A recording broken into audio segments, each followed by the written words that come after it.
네, 오늘 말씀은 요한복음 78탄이고요. 제목은 예수를 위해 묵념이라는 제목입니다. 요한복음 18장 12절에서 14절 말씀 보도록 하겠습니다. 요한복음 18장 12절하고 13, 14절 세 절만 보도록 하겠습니다. 같이 읽을게요. 이에 군대와 천부장과 유대인의 아랫사람들이 예수를 잡아 결박하여 먼저 안나스에게로 끌고 가니 안나스는 그의 대제사장인 가야바의 장인이라. 가야바는 유대인들에게 한 사람이 백성을 위하여 죽는 것이 유익하다 권고하던 자더라. 아멘. 네, 지난주에 이어서 오늘은 예수님이 체포되어서 안나스라고 하는 실세 제사장, 대제사장이죠. 대제사장에게 끌려오는 내용입니다. 그래서 원래 그 출애굽기서부터 쭉 보면 원래 대제사장은 몇 명이죠? 네, 한 명이 있어야 돼요. 대제사장, 그냥 제사장 말고요. 대제사장은 한 명 있어야 돼요. 중간에 바뀔 수도 없고요. 죽을 때까지 해야 돼요. 한 번 선택받은 대제사장은 죽을 때까지 은퇴란 없습니다. 한번 복음을 전하는 여러분도 은퇴란 없어요. 그냥 목숨 붙어 있는 날까지 복음 전하는 거예요.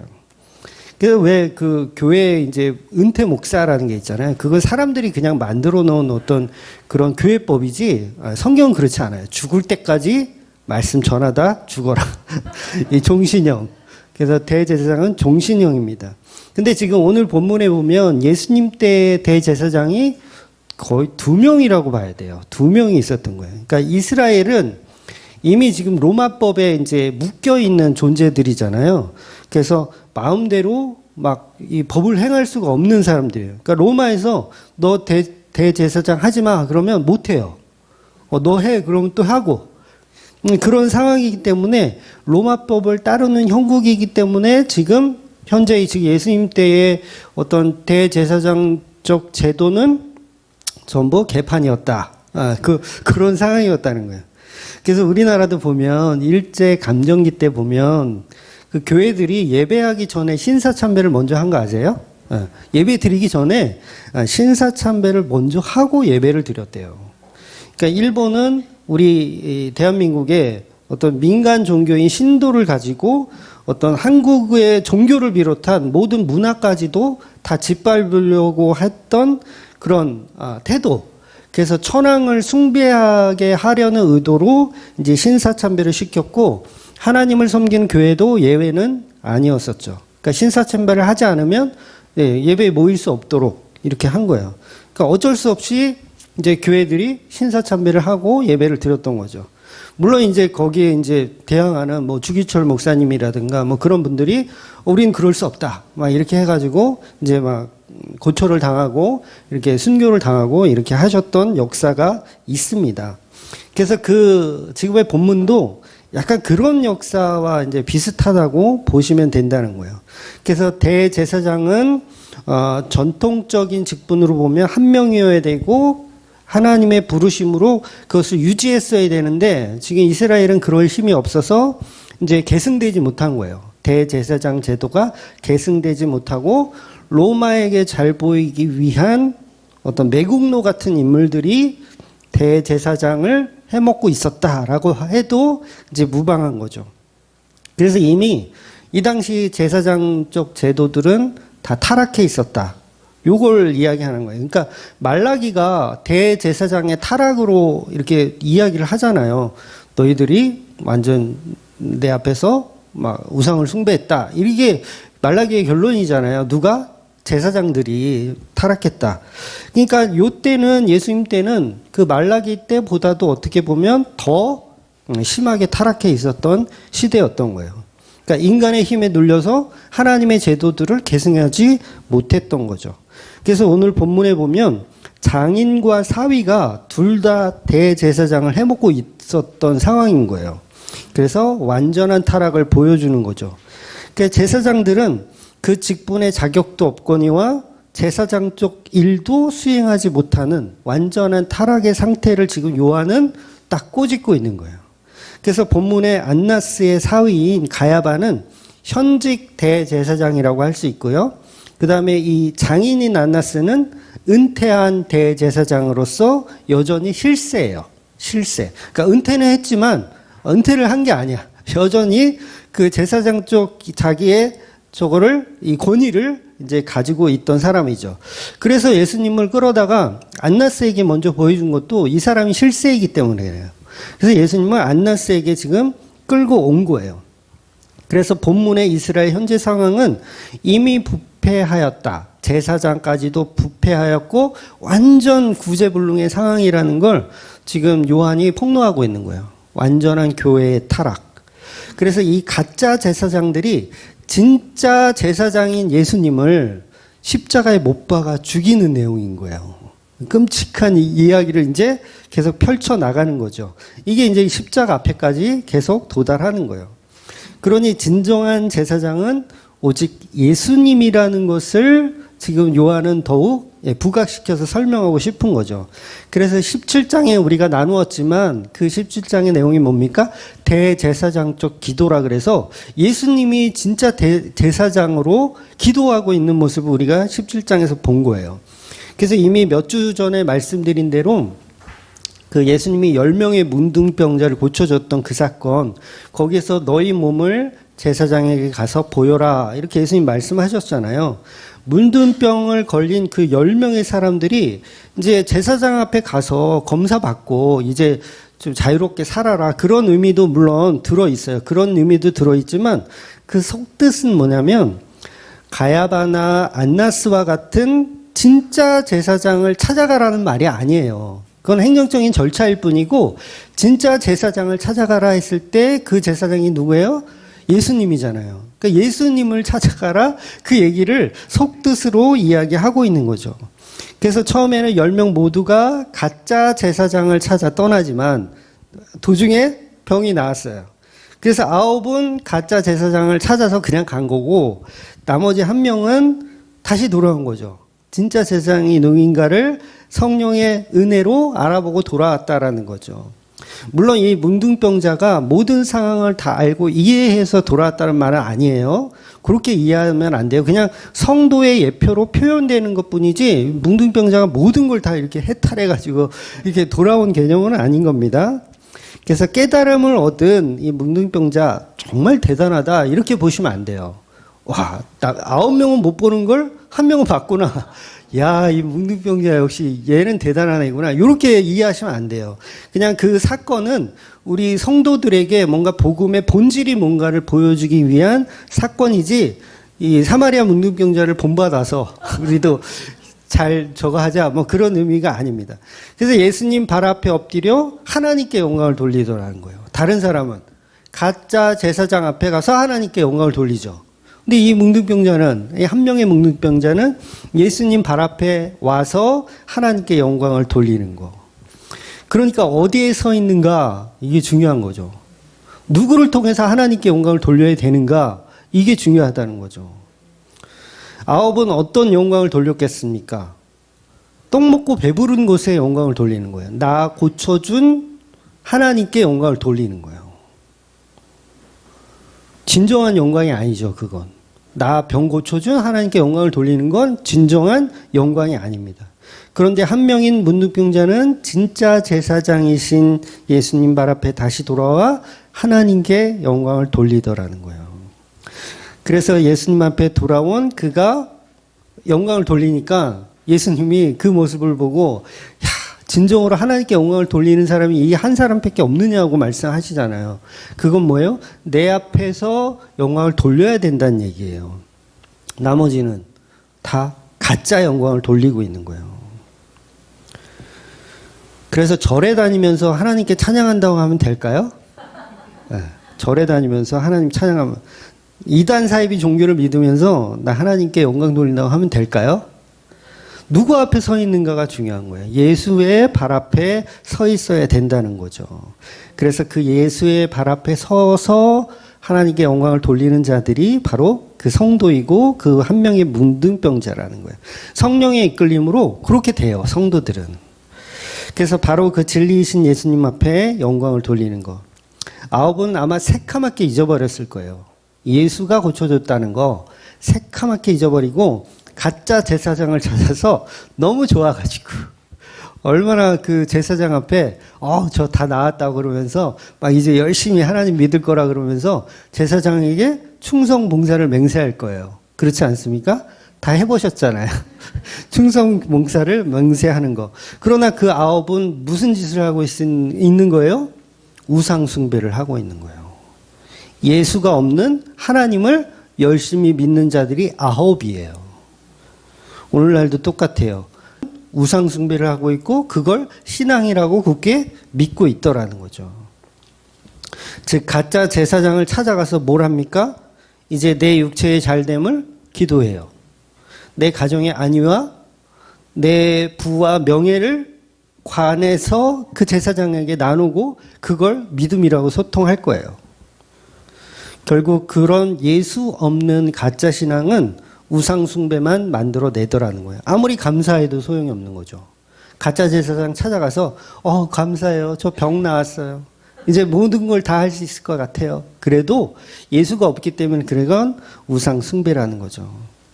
그래서 어떤 감사절기, 이제 맥추절 우리가 지났죠. 맥추절 지났죠.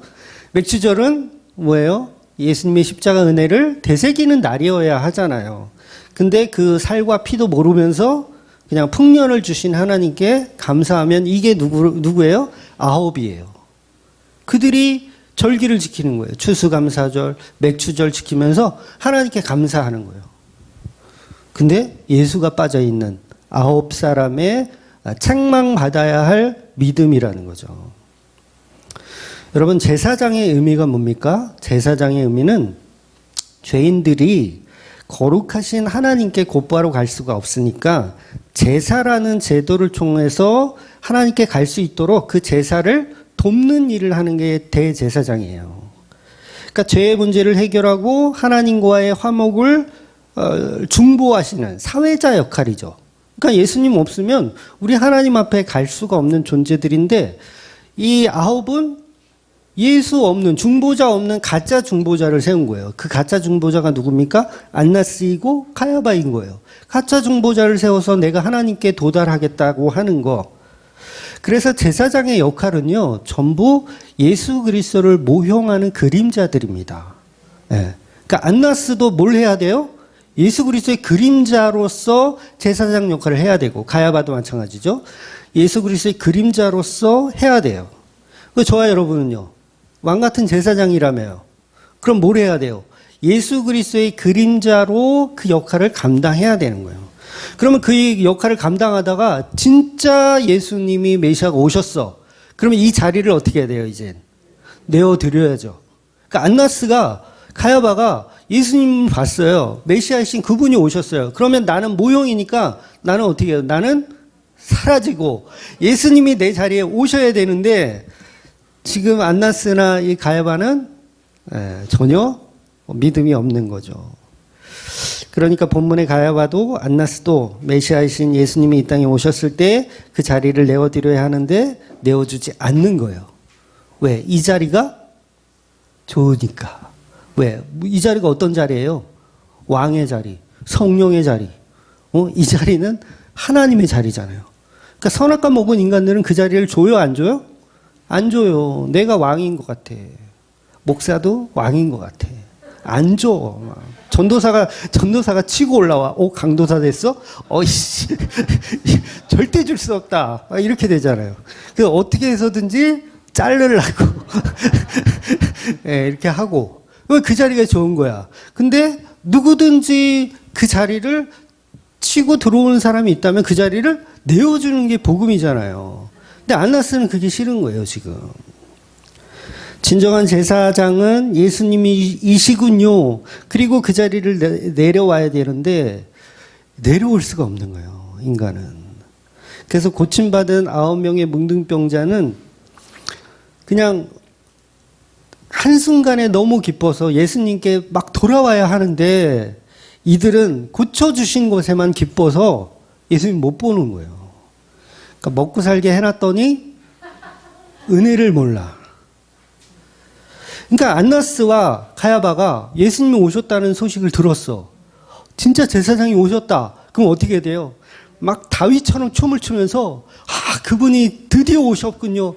어서 오십시오. 어서 오십시오. 그러면서 영광의 자리로 모셔야 할 이것들이 그림자적 기능은 온데간데 없고 오히려 자기들이 메시아가 되어서 진짜 예수님 메시아를 어때요?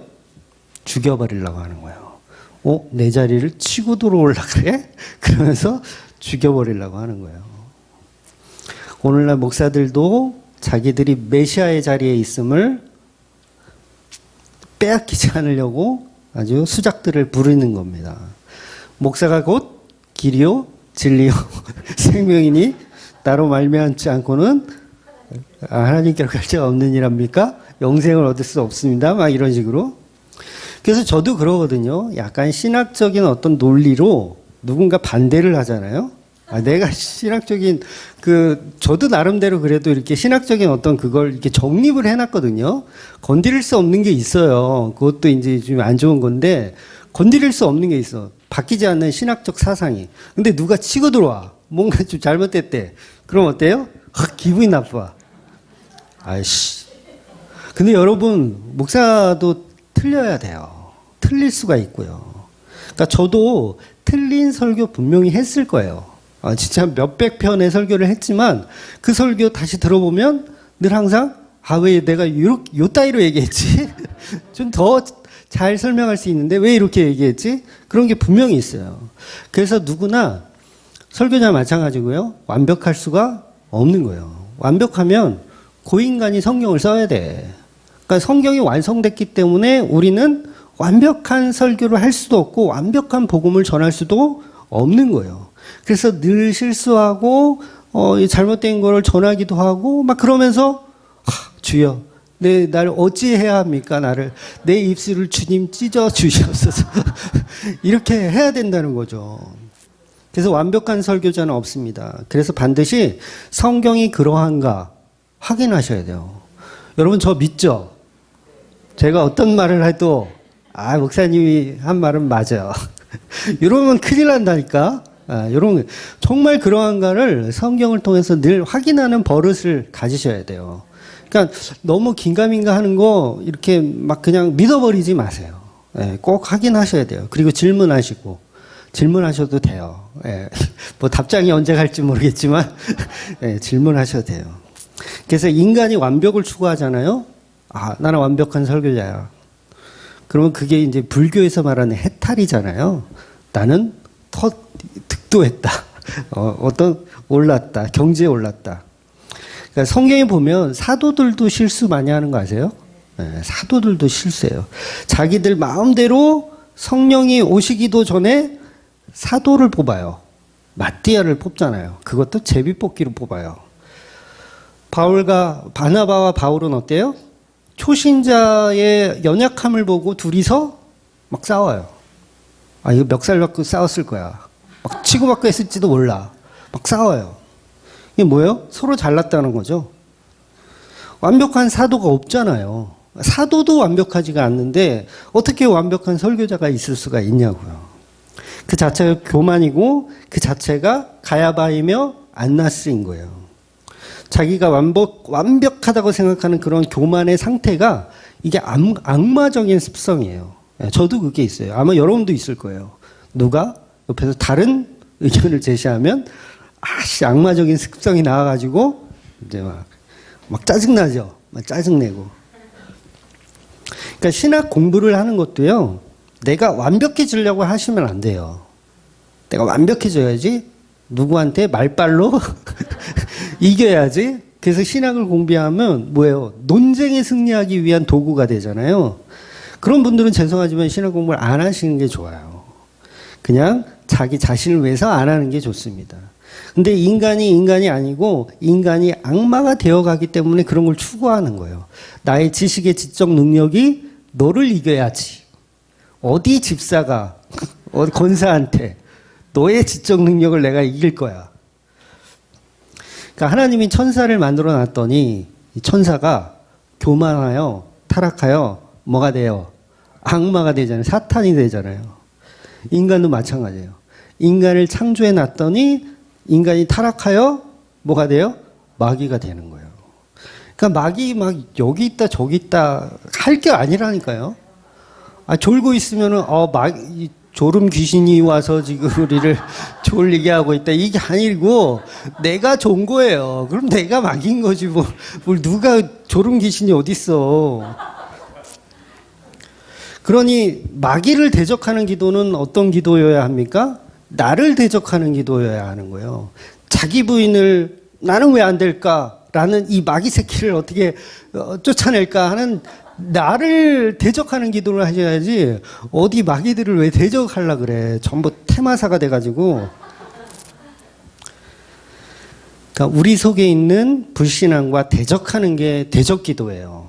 다른 귀신 쫓아내는 그런 기도는 기독교가 하는 게 아닙니다. 그건 다 전설의 고향의 영향을 받아서 그래요. 손톱 아무데나 깎지 마세요. 고양이가 물어가면 고양이가 이게 천년 묵은 그게 됩니다. 그러니까 내 속의 귀신은 어찌할 수 없네요. 이렇게 돼야 되는 거죠. 내 속에 내 귀신, 내 속에 내 귀신. 그래서 늘 우리는 성령의 은혜가 필요합니다. 그래서 그 악마들의 속성을 들어보면 마치 복음처럼 들리기도 해요. 악마들의 속성. 즉 오늘 본문의 말씀처럼 백성들 전체를 구원하기 위해 예수를 십자가에 매달아 죽이자. 요게 가야바의 생각이잖아요. 그러니까 한 사람의 희생으로 이스라엘 전체가 살아나면 이게 얼마나 이로운 일인가. 정말 복음 같지 않으세요? 예수님의 십자가 희생으로 우리가 다 구원을 얻는다. 복음이구나. 그런데 이거는 지금 누가 하는 논리예요? 가짜 제사장들이 하는 논리예요. 예수라는 한 명을 희생해서 다 우리 평안하자. 복음 같지만 그건 악마의 유혹입니다. 오늘날 교회들이요. 이런 유혹의 논리에 다 빠져 있는 거 아세요? 그러니까 가야바의 이 사고를 교회에서 가르쳐요. 그러니까 이게 남의 얘기가 아니에요. 우리가 본문 읽을 때 가야바는 쓰레기 뭐 이런 얘기를 해 이러지만 실제로 우리 신앙생활 하는 거 보면 전부 가야바의 그 말에 따라서 신앙생활을 하고 있어요. 그러니까 가야바나 안나스는 교회의 대표이잖아요. 교회 대표예요. 오늘날로 치면 담임 목사님인 거예요. 노회로 치면 노회장이고 총회로 치면 총회장이에요. 그런데 그 사람 입에서 예수를 희생하여 우리가 평안을 누리자예요. 이 논리가 복음처럼 들리는 거예요. 그래서 강도 바라바는 내어주고 예수님은 죽이자. 우리 교회 안에 있는 우리는 다 죄인인데 우리는 살려주고 예수님은 죽이자. 이런 식인 거죠. 이런 가짜 복음에 많은 사람들이 환호하고 즐거워하며 좋아합니다. 그래서 이 요한복음 18장의 구성을 보면요. 굉장히 특이한 방식으로 써져 있어요. 어떤 특이한 거냐면 처음에는 천군천사, 그러니까 1000명의 군사들이 와요. 근데 천군천사를 통해서 무찌를 수 있는데 예수님은 아주 힘이 없는 그런 비참한 모습으로 끌려가는 거죠. 지금 막 끌려가고 있어요. 물론 그 중간에 에고 에임이라는 계시적 말씀을 하시기도 하시지만 잠시뿐이에요. 그냥 나가 떨어졌다가 다시 잡아가는 거예요. 예수님을. 말고의 기가 떨어졌어요. 예수님 붙여주셨어요. 얼마나 놀라운 일이에요. 그래도 사람들은 그거에 믿음이 없어요. 그리고 예수님 믿지 않고 뭘 믿냐면 가야바의 논리를 믿는 거예요. 그걸 복음이라고 하는 거예요. 그리고 15절부터는요. 첫 번째 베드로의 부정이 등장해요.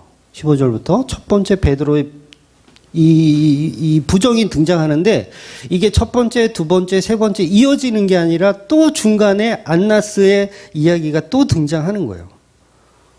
희한해요. 중간에 끼어들어 있어요. 그리고 다시 25절에 가면 이제 베드로의 두 번째, 세 번째 부정이 또 등장해요. 그러니까 샌드위치 기법이에요. 샌드위치 기법으로 뭔가를 설명하고 있어요. 그럼 요한은 왜 이런 샌드위치 기법으로 이 얘기했다, 저 얘기했다, 다시 이 얘기했다, 저 얘기했다 이렇게 반복할까요? 그 내용의 의미는 모두가 예수를 버렸다예요. 제자도 예수를 버렸고 대제사장도 예수를 버렸고 이스라엘 모든 백성이 예수를 버렸다를 샌드위치 기법으로 설명하고 있는 거예요. 그러니까 제자는 조금 괜찮은 사람이야가 아니에요.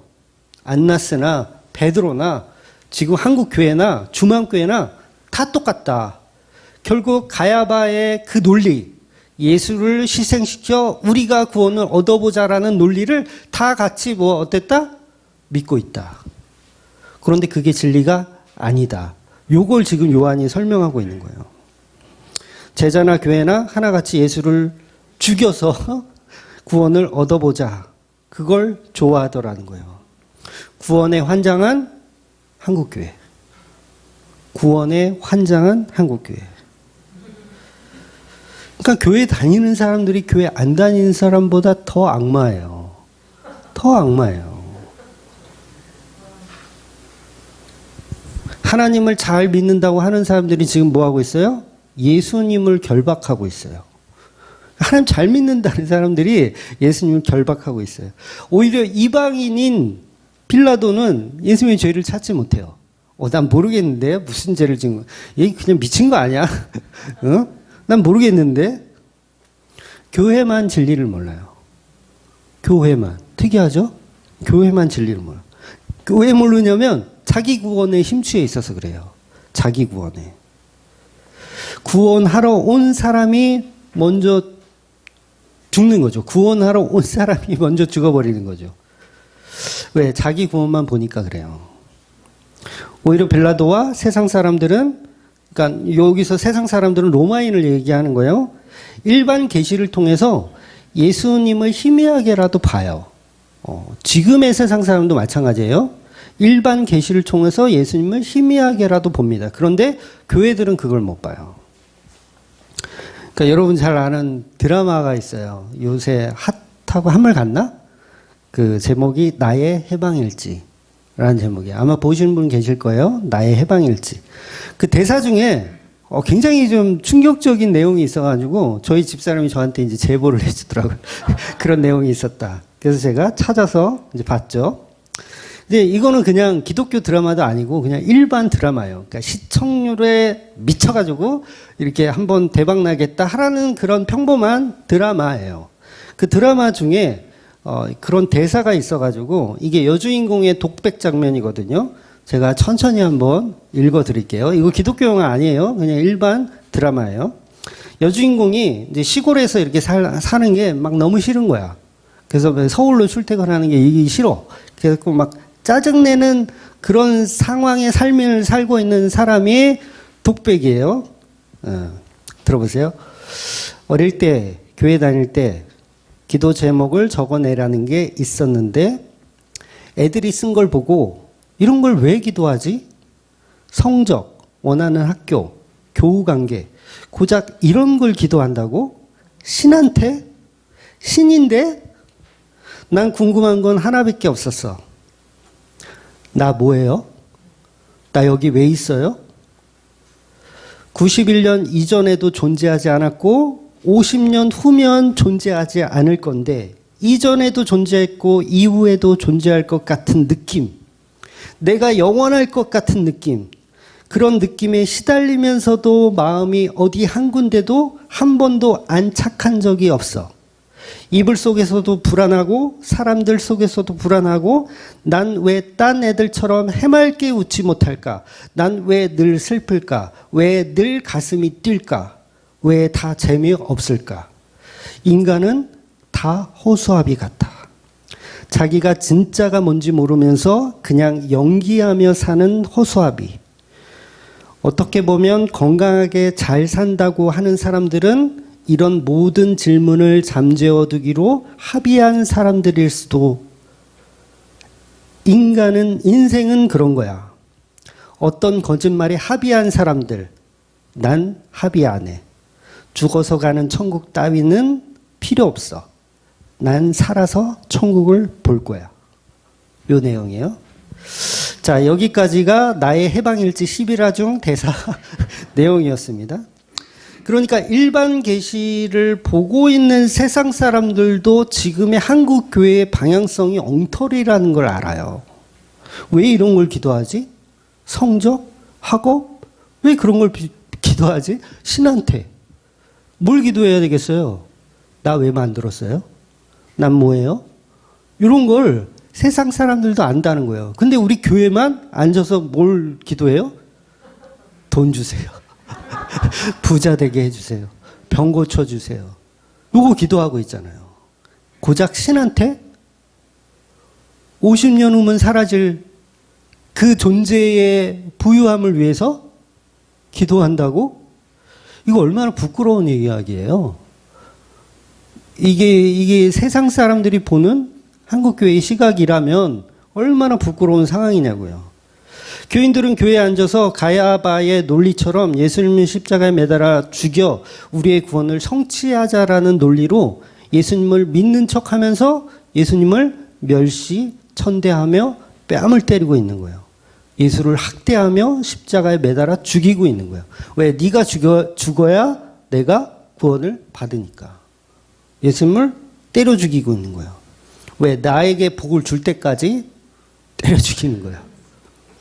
십자가에서 내려오지 마. 왜 내려오려고 그래? 복 줄 거야, 안 줄 거야?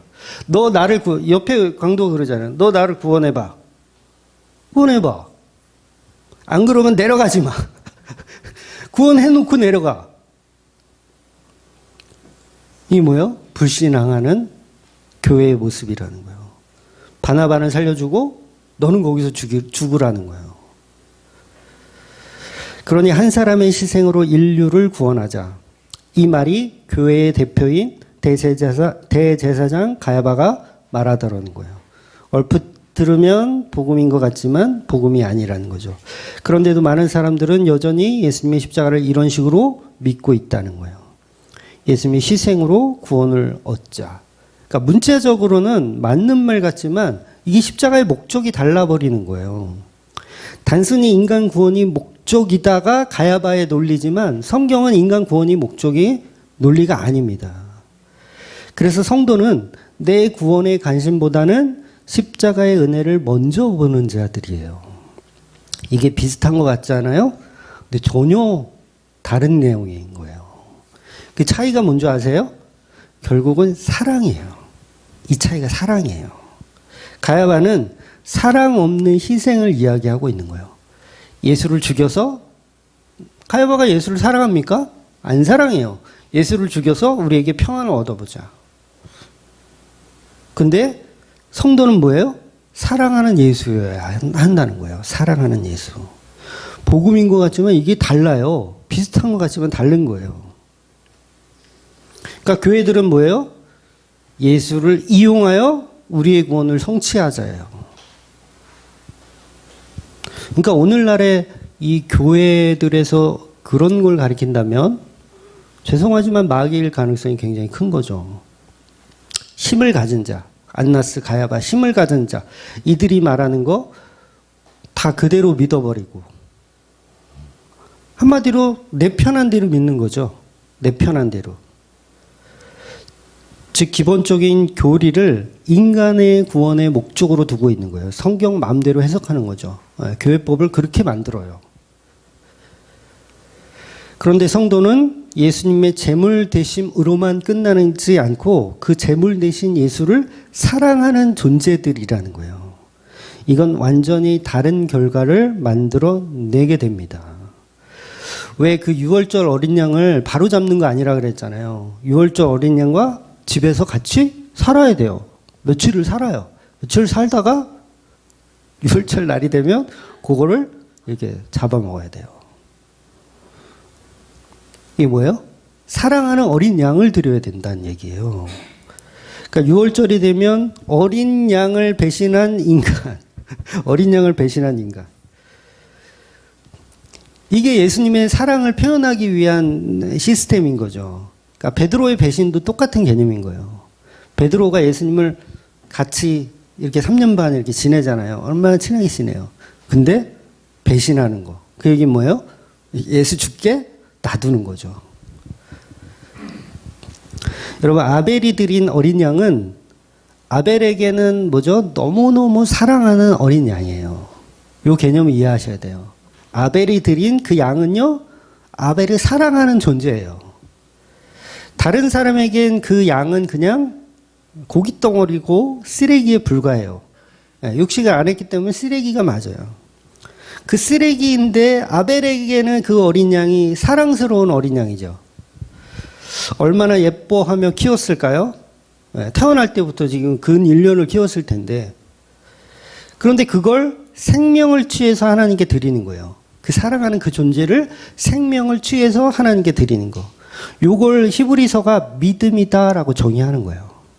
자, 아브라함이 이삭을 번제로 드렸어요. 이삭을 얼마나 사랑합니까, 아브라함이. 너무너무 사랑하는데 그 생명을 취해서 하나님께 드려요. 요걸 믿음이라고 표현하더라는 거예요. 이게 믿음이구나. 즉, 아벨은 그 사랑을 끊어내면서 하나님께 제물을 드리는 거예요. 사랑을 끊어내면서 하나님께 제물을 드려요. 이게 성도가 드려야 할 예수님의 십자가예요. 근데 사랑이 없어. 나 예수님 안 사랑해. 그냥 저 인간을 통해서 나 구원이 목적이야. 그러면 그게 뭐예요? 그게 가인의 제물인 거예요. 반드시 사랑이 들어가야 돼요. 가인은 곡식으로 드렸잖아요. 곡식은 낫을 대죠. 낫을 댈 때, 이 곡식이 낫을 대니까 얼마나 아프겠어. 얼마나 고생이 심했어. 피나는 것 좀 봐. 피는 안 나지? 이 물 떨어지는 것 좀 봐. 이러면서 했을까요? 낫을 데워도 역시 곡식은 곡식이에요. 여전히 그 가치가 존재하죠. 막 슬프지 않아요. 추수할 때 슬픈 인간은 정신 나간 인간이에요. 막 추수하면서 기뻐요. 그런데 아벨은 양의 목을 베면서 기쁠까요? 안 기뻐요. 왜? 사랑이 소멸되는 순간이라서 그래요. 그런데 곡식은 사랑이 소멸되는 게 아니라 오히려 더 풍성해지죠. 와, 이렇게 많아? 양이 이렇게 많아?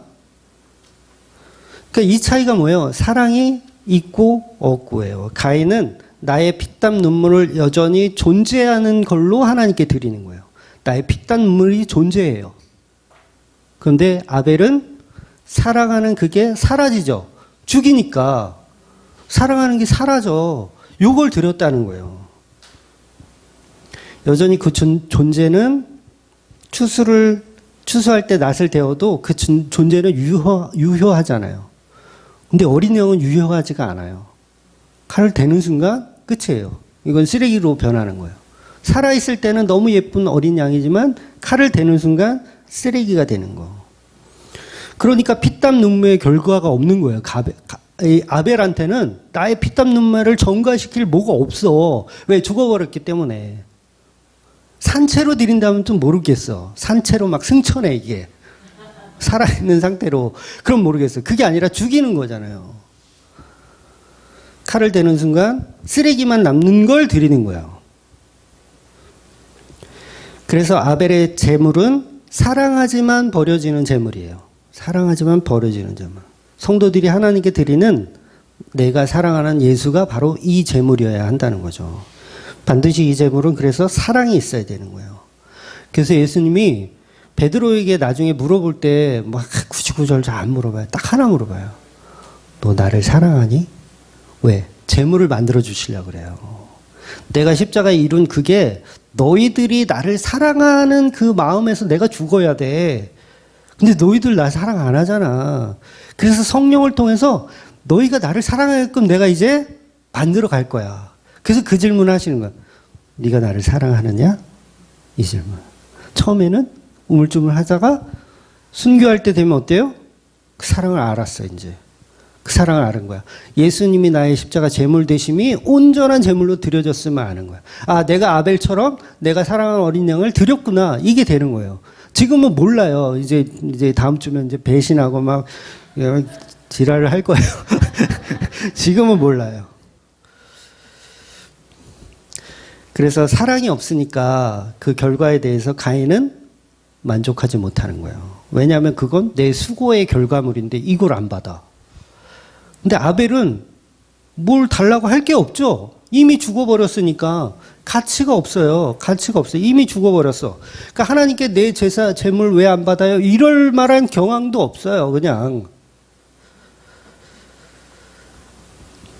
그러니 하나님은 인간의 수고와 노력이 아닌 예수님의 십자가를 예표하는 그 사랑이 담긴 아벨의 제물만 받으신다는 게 바로 복음입니다. 그래서 예수님은 우리의 제물로서 사랑만 있고 가치 없는 제물로 죽으신 거예요. 사랑은 있지만 가치 없는 제물. 이 가치라는 게 뭐예요? 나에게 부귀영화를 줄 뿐. 나에게 혁명을 일으켜서 나에게 우의정 좌의정을 줄 뿐. 이 가치는 생명으로 죽어버리는 거예요. 그런데도 예수를 사랑하는 존재들. 그들이 성도라는 거예요. 그러니까 요한이 지금 그 얘기하고 있는 거예요. 그런데 모든 제물들이 죄송하지만 사랑의 제물이 아닌 전부 가치의 제물을 드리고 있어요. 한국교회가 다 그래요. 가치의 제물. 이거 받으셔서 나한테 30배, 60배, 100배의 결실을 주옵소서. 가치의 제물을 드리는 거예요. 가인의 제사를 드리고 있어요. 그런데 던져지는 순간 이건 죽은 것이고 생명이 끝나 가치가 사라져. 그걸 뭐라고 표현합니까? 우리가 연보라고 표현하잖아요. 연보는 뭐예요? 버리는 돈. 가치가 죽어버리는 돈이에요. 그래서 연보해놓고 내가 이 정도 했잖아. 이렇게 할 수가 없죠. 왜? 죽어버렸고 버려진 쓰레기를 드린 거니까. 그러니 우리는 예수님의 십자가를 보면서 나의 가치보다는 그 죽음에 대한 사랑과 은혜를 볼 줄 알아야 된다는 거예요. 그러니 십자가를 통해서 나의 생사하복만 기대하는 건 전부 가짜예요. 예수님이 십자가에서 돌아가셨으니 이 땅에서 나에게 복을 주겠지. 그 복이 어떤 형태든 물질이든 건강이든 낙원이든 이 드라마에서 그러잖아요. 천국 가서 보는 천국은 난 필요 없다. 나는 이 땅에서 천국을 볼 거다라고 하잖아요. 그렇지 않습니다. 성도는 그런 것에 관심이 없어요. 왜? 남편 대신 예수의 죽음에 관심이 있어요. 남편이라니까요. 남편이에요. 119 구조대원이 아니에요. 남편이에요. 남편이 있는 곳이라면 전쟁통 속이라도 내가 갈 수 있다. 네, 손 들어봐. 자기 가치를 챙기지 않는 거죠. 베드로에게는 아직 예수라는 가치가 엄청 커요. 로마를 무찌를 수 있는 가치. 나에게 정말 부귀영화를 줄 수 있을 만한 가치. 그 가치로 여전히 재물을 드리고 있는 거예요. 베드로는. 그래서 방금도 연보에 대한 이야기를 했지만 쓰레기를 드리는 거예요. 연보는 쓰레기를 드리는 거예요. 그러니까 연보함에 바나나 껍질을 넣으라는 얘기가 아니라 내가 어떤 행위를 해놓고 그걸 자랑할 수 없는.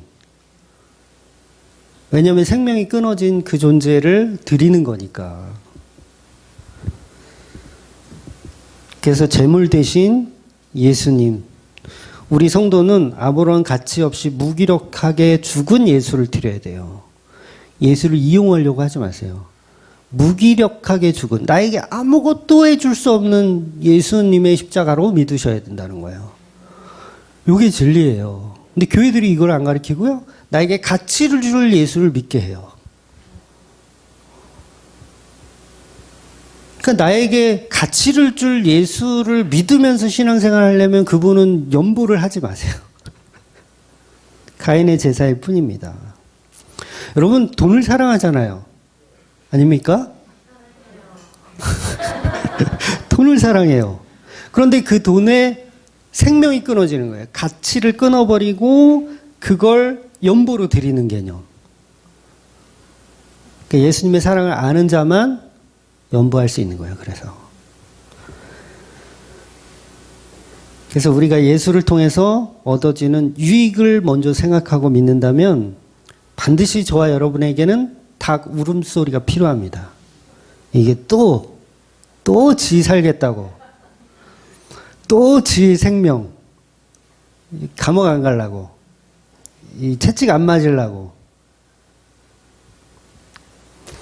그래서 내가 가진 것은 탐욕이라는 죄뿐밖에 없어요. 탐욕이라는 죄. 그런데 복음의 은혜를 알고 나니 그저 예수님이 좋고 예수님을 사랑할 수밖에 없는 거예요. 그래서 성도는 예수를 통해서 자기 구원을 목적하지 않아요. 안나스는 본문에서 가짜 복음을 전하는데 예수라는 어떤 쿠데타를 일으킨 어떤 사람을 우리가 막았다. 안나스의 주장이 쿠데타를 일으키려는 걸 우리가 막았다.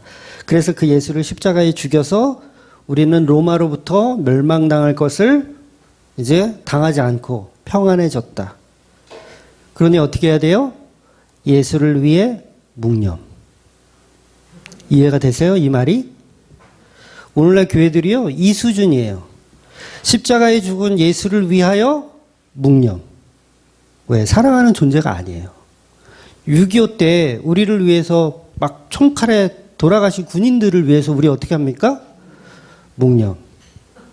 호국 정신을 이어받아. 그분들이 있었으므로 우리는 지금 평화롭게 잘 살 수 있는 거 아닙니까? 우리 그분들을 위해서 묵념. 그러면 다 좋다고? 아멘. 묵상하시면서 주일날 예배를 시작하겠습니다. 예수를 위하여 묵념.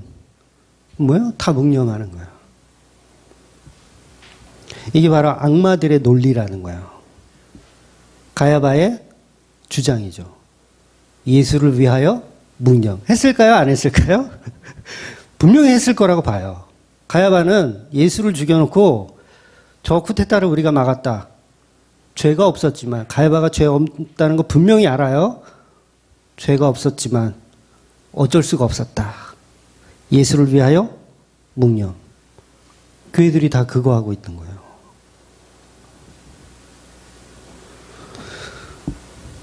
십자가에 죽은 예수를 믿는 게 아니라 하나님의 복의 도구로 보는 거죠. 하나님이 주시는 복의 도구로. 우리 가정 만세. 예수가 죽었으니 이제 우리 가정 만세. 우리 나라 만세. 우리 이스라엘이란 나라 만세. 그러니 예수를 위해 묵념. 이 가야바의 이 놀라운 가짜 복음이 한국 교회를 지배하고 있다는 거예요. 물론 인정 안 할 거예요. 인정 안 할 거예요. 그런데 왜 인정해야 되냐면 예수의 사랑이 없다는 걸 인정해야 돼요. 돈을 사랑하면서 무슨 예수를 사랑한대. 그 예배에 성공하면 인생에 성공한다. 그런 논리로 가리키고, 예배 잘 드리면 복이 온다. 가정에 화목이 오고 저주의 사슬이 끊어지고. 예수를 위해 묵념. 100번 할 거야. 씨.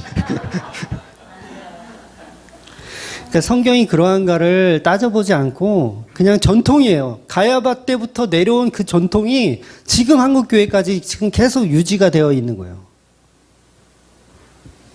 그러니 본문의 교회들이나 오늘날의 교회들은 이미 타락한 사람들이기 때문에 제사장적 역할을 수행할 수가 없는 거예요. 그걸 오늘 본문이 고발하고 있는 거예요.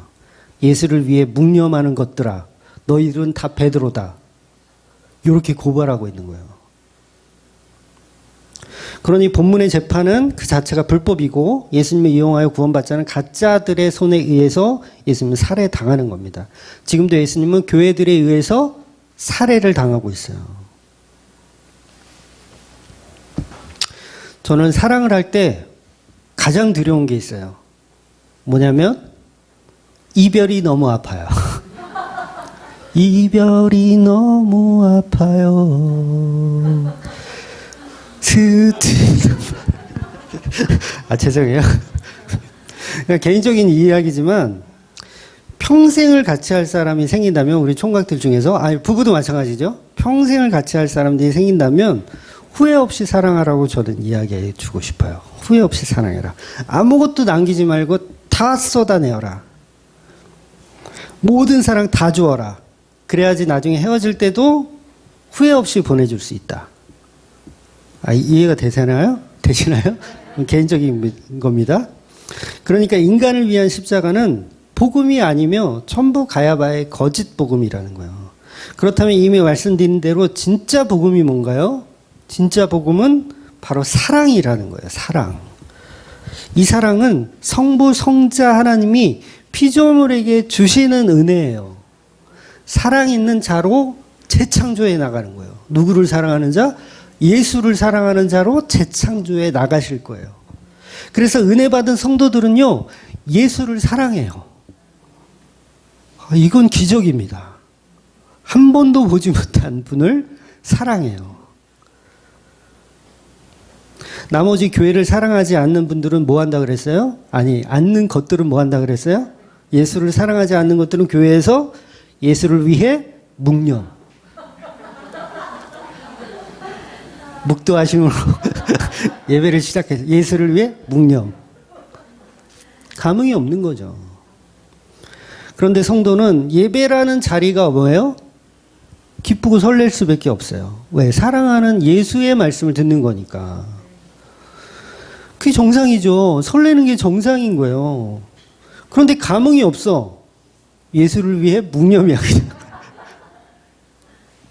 애인하고 강릉으로 2박 3일 여행 가. 얼마나 설렐까요?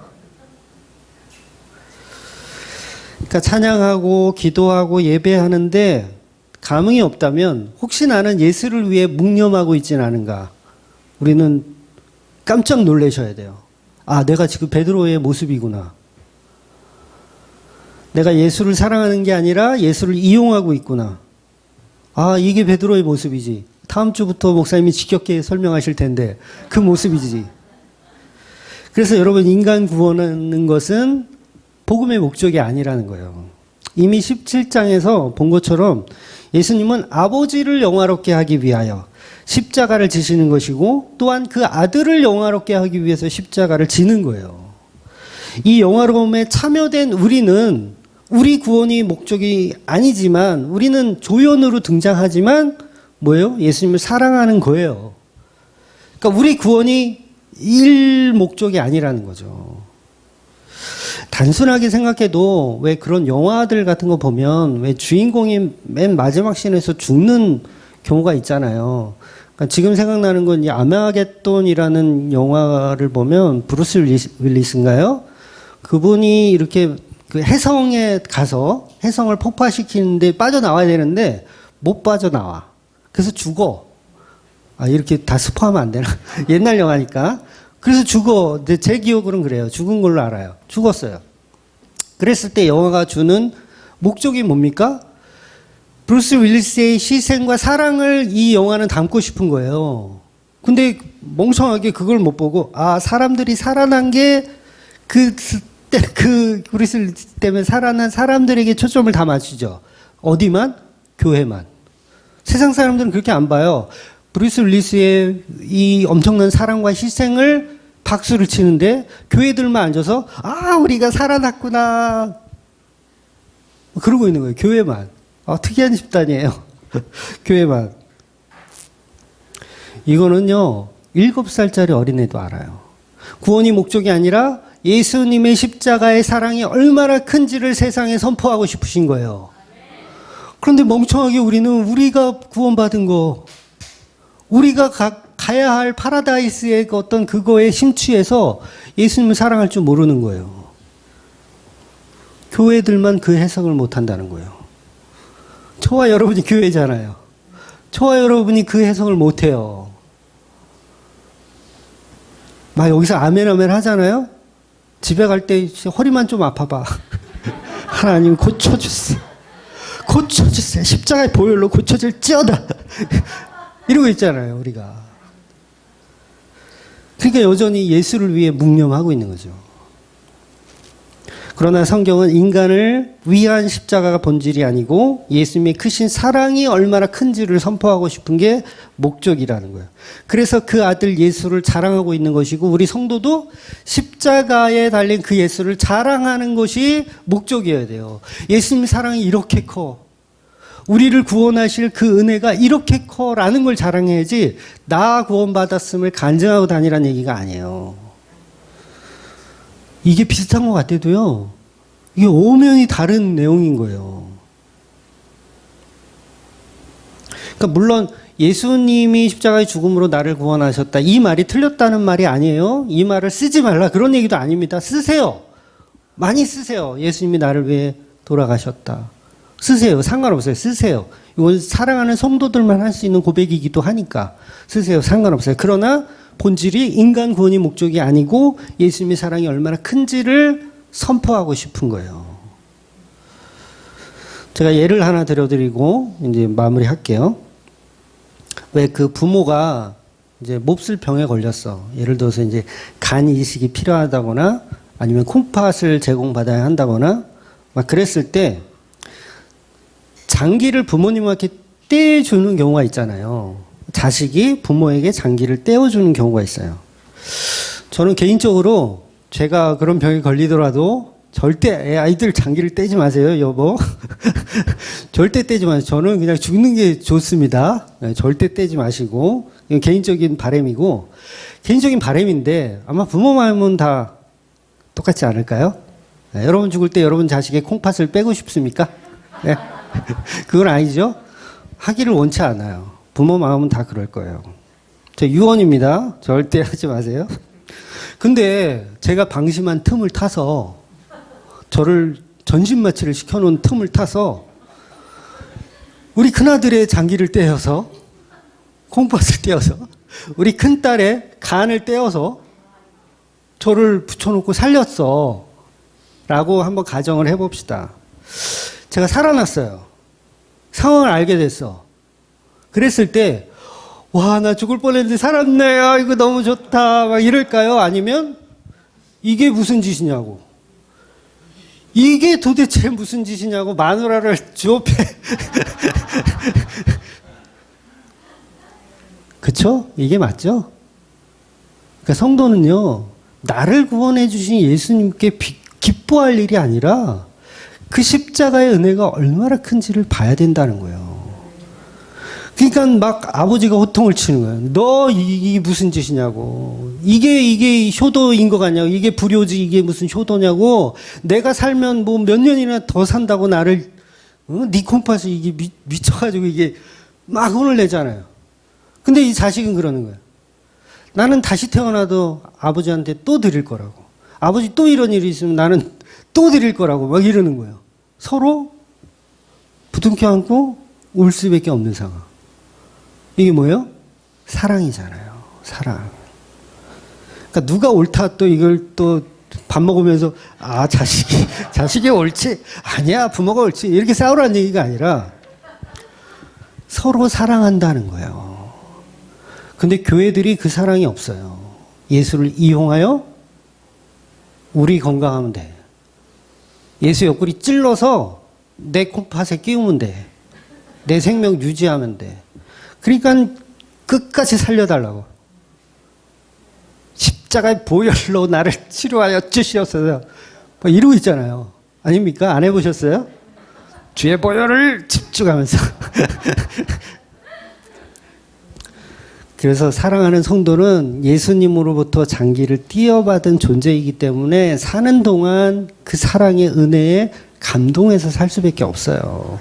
어디서 예수를 이용해서 우리의 삶의 안위를 논해요. 이거 예수를 위해 묵념하고 있는 거예요. 예수님이 119 구조대원이 아닙니다. 119 구조대원으로 믿으시면 안 돼요. 사람이 물에 빠지면